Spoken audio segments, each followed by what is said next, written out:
Começou o vídeo.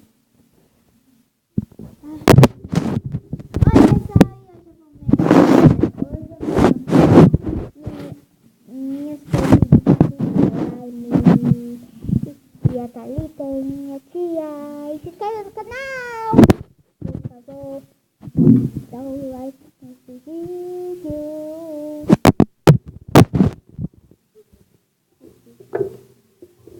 Primeiro, começando com a primeira. E a gente vai no posto, né? Porque a gente fica assim.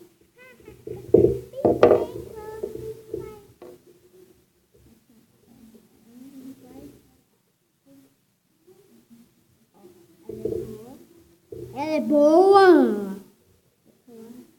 Ela fica. Nossa, né? Ai, que gostoso esse barulho assim, meu.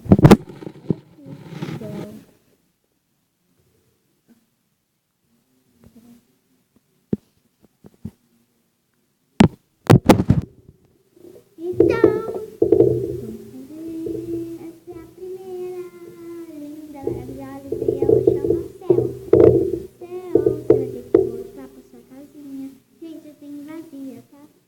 Só que eu não vou guardar esse slime aqui, porque ela é pequena, mas eu vou pôr aqui. Ela era mais grande, porque tem um primo pouco, que a Thalita já fez um vídeo, ele lá pequeno.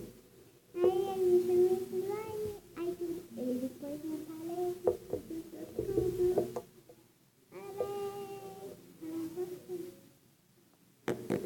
E o canal da Thalita, que é a minha tia também.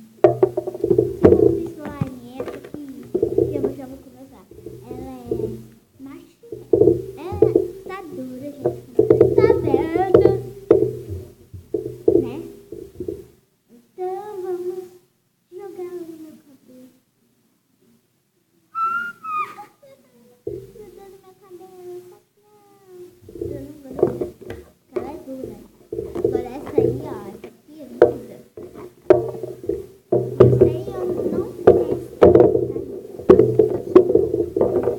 E eu tenho essa que ela é o sol. Ela é maravilhosa, só tá um pouquinho dura. Ai.